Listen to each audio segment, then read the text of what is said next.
बल्कि इस्लाम से पहले मक्का जो था, मक्का तो बहुत पुरानी जगह है, वहां पे अंदर मूर्तियां थी, उनकी जगह थी, सारे लोग थे। न्यूयॉर्क में संयुक्त राष्ट्र मुख्यालय में गूंजेगा राम नाम। पहली बार संयुक्त राष्ट्र मुख्यालय में राम कथा होने जा रही है। मैं मुसलमान हूं, मुझे किसी ने नहीं वहां रोका कि भाई आप कहां जा रहे हो, आप तस्वीरें ले रहे हो, यहाँ पे आप कौन, आप जरा जाके दिखाएं मस्जिदों के अंदर इस तरह कोई गैर मुस्लिम, आज कोई हिंदू या सिख पगड़ी वाला जाए तो क्या क्या लोग बातें नहीं करते। 9 दिनों तक चलेगी मुरारी बापू की राम कथा। तो डेफिनेटली हमारी राय देने से या हमारे कुछ करने से कुछ भी नहीं होने वाला, जो होना है वो तो होकर रहना, लेकिन फिर भी पाकिस्तान इस चीज को कंडेम कर रहे हैं। क्या हम भी उतने ही फराख दिल हैं कि हमारी हिस्टोरिकल प्लेसेस पे भी लोग इस तरह जाएं? तो इनको छितरी पड़ने के पहले दुबई और सऊदी अरब ने कह दिया हमने इनको वीजे नहीं देने, पर ओमान भी इनको वीजे नहीं देगा। सीमा हैदर के बाद एक और लड़की बच्चे छोड़कर भारत पहुंच चुकी है। तिजारत मुअत्तली के बावजूद पाकिस्तान का भारत से दरामदात पर इन्हिसार बरकरार है। जून में भारत से $2,42,00,000 की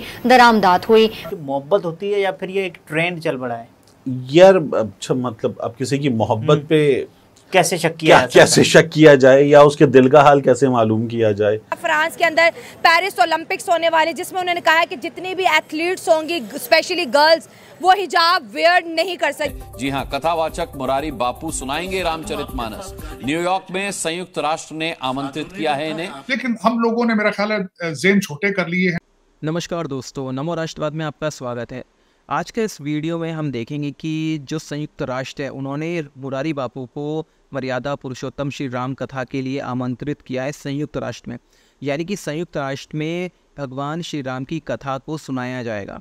और ये देख के पाकिस्तानी थोड़ा उनको लगता है कि यार हमें तो बुलाया नहीं जाता है। और इसमें एक बहुत बड़ी चीज़ ये है कि इतने लंबे अंतराल के बाद, यानी कि इससे पहले हमें सबको पता है कि स्वामी विवेकानंद अमेरिका गए थे और धर्म संसद में उन्होंने अपना भाषण दिया था, जो आज भी एक आइकॉनिक भाषण है और पूरी दुनिया में उसे याद किया जाता है। और स्वामी विवेकानंद ने पूरी दुनिया में सनातन धर्म की एक पहचान बनाई थी और पूरी दुनिया को बताया था कि सनातन धर्म है क्या। उनका ये भाषण आज भी याद किया जाता है। और उसके बाद इतने लंबे अंतराल के बाद, लगभग 150 साल होने वाले हैं, इतने लंबे समय के बाद एक बार फिर कोई भारत से जा रहा है और संयुक्त राष्ट्र में वो रामकथा सुनाएगा। तो आइए हम इस वीडियो के अंत में डिस्कस करेंगे। वीडियो अच्छा लगे तो लाइक करें, शेयर करें और चैनल को। और जो सबसे बड़ी बात, मैं अगले दिन भी, बल्कि मैंने आपके देखने वालों से मैं ये नहीं कर सका, आपसे शेयर जरूर करूंगा, क्योंकि उसकी वजह ये है कि जो मैंने वहां देखा है कि हम शाम को गए और मैं मुसलमान हूं, मुझे किसी ने नहीं वहां रोका कि भाई आप कहां जा रहे हो, आप तस्वीरें ले रहे हो, यहाँ पे आप कौन, आप जरा जाके दिखाएं मस्जिदों के अंदर इस तरह कोई गैर मुस्लिम, आज कोई हिंदू या सिख पगड़ी वाला जाए तो क्या क्या लोग बातें नहीं करते। मैं तो खैर, मेरा दोस्त है यहाँ पे जो मेरे भाइयों जैसे हैं, भाई जसदीप सिंह, वो पगड़ी ज़ाहिर है, टर्बन है उनकी, मैं उनको साथ लेके जाता हूँ और डर्टी लुक्स लोग देंगे उनको। हालांकि मैं समझता, और मैं गुरुद्वारा साहब जाता हूँ, दूसरी मिसाल साथ, मैं 4 दफा भारत गया हूँ, 4 दफा गोल्डन टेम्पल। खैर मुझे लोग वो पता नहीं, उनको क्या चेहरे से तो नहीं पता चलता ना मैं कौन हूं वहां पे, लेकिन ये कि मैं जिस तरीके से ये दूसरी जगह, अब गोल्डन टेम्पल के अंदर आपने देखा होगा हर दूसरा जो बंदा आता है वो जाता है, जो डिग्नेटरीज आते हैं वो जाते हैं, पाकिस्तानी जाते हैं, बल्कि बता के भी जाते हैं, जितने हमारे कई मिनिस्टर वहां पे। क्या हम भी उतने ही फराख दिल हैं कि हमारी हिस्टोरिकल प्लेसेस पे भी लोग इस तरह जाएं, हमारे मजहबी जगहों पे जाएं? मैंने कई दफा कोशिश की है ये देखने की, पढ़ने की, सीखने की आरजू कि मक्का जाएं तो रास्ते के अंदर एक चेक पोस्ट है जहां पे कहा जाता है गैर मुस्लिम इससे आगे नहीं जा सकते। मैंने कई दफा ये पढ़ने की कोशिश की, क्या इस्लाम के अंदर भी इसकी कोई इस्लामिक इसमें चीज है? मैं अभी तक I haven't come across yet कि इसमें लिखा गया हो कि मक्का के अंदर गैर मुस्लिम नहीं आ सकते। बल्कि इस्लाम से पहले मक्का जो था, मक्का तो बहुत पुरानी जगह है, वहां पे अंदर मूर्तियां थी, उनकी जगह थी, सारे लोग थे। और दूसरा मैंने जो देखा है कि बार बार कुरान में ये चीजें लिखी है कि मैं रहमतुल आलमीन हूं, दुनिया के लिए, सारी दुनिया के लिए मैं रहमत हूं, और मैं पैगंबर सिर्फ मुसलमानों का, सारी दुनिया का पैगंबर हूं, मैं मैसेंजर हूं पूरी दुनिया के लिए।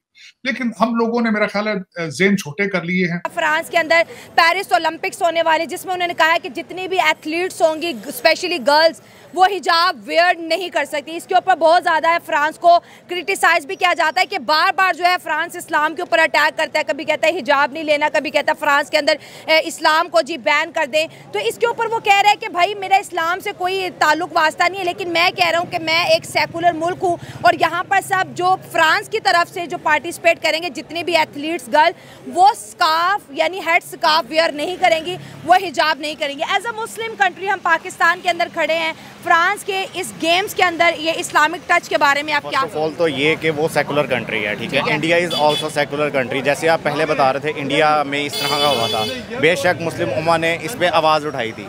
देखें, जब आप सेकुलर कंट्री होते हैं तो आपके रूल ऑफ लॉ होता है कि सबको बराबर रखें। जब आप बराबर नहीं रखते, सेकुलर होने का मतलब है कि आपने बराबर रखना है। अगर आप बराबर नहीं रख सकते तो आप कहाँ के सेकुलर हैं? और यहाँ पर भी मुस्लिम उम्मा को खड़ा होना चाहिए और ये उनकी अपनी पर्सनल प्रायोरिटी है इंडिविजुअल की, कि वो किस तरह हिजाब को वेयर करते हैं नहीं करते। अगर तो वो वेयर करना पसंद करते हैं तो उनको बैन नहीं करना चाहिए। कुछ छितर ही पढ़ दें। पहले दुबई और सऊदी अरब ने कह दिया हमने इनको वीजे नहीं देने, पर ओमान भी इनको वीजे नहीं देगा। क्यों? अब देखें, ये पाकिस्तानी है, ये अरबी वहां के नहीं है।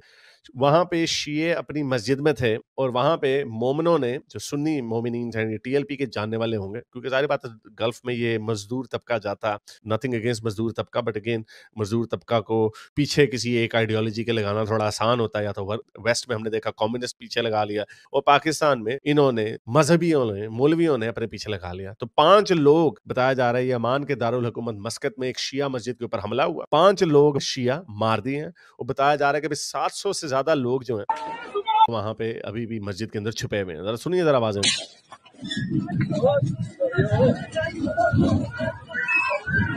और खूब पिटाई हो रही है और खूब यहाँ पे नारेबाजी की जा रही है। आप ये साफ नजर आ रही है, अरबी नहीं है, ये पाकिस्तानी गए हुए हैं। पाकिस्तान में भी मोस्टली पंजाबी वहाँ पे गए हुए हैं, और ये सुन्नी शिया का जो भट्टा है ये बाहर के मुल्कों में भी लेके जा रहे हैं। तो जैसे आपको बताया, और आगे क्या होगा, इन लोगों के वीजे बंद ही होने हैं, इनको गालियां ही पड़नी है। पहले ही इनको गुस्सा ही चढ़ता है, यार ये देखें जी इंडिया को ज्यादा वीजे देते हैं, वो इंडिया को ज्यादा सपोर्ट करते हैं। वो इसलिए इंडिया को सपोर्ट करते हैं क्योंकि इंडियंस वहां पे जाके ये हरकतें नहीं करते, वहां पे ये काले कारनामे नहीं मचाते। ये देखें लबैक या हुसैन के नारे लगा रहे हैं।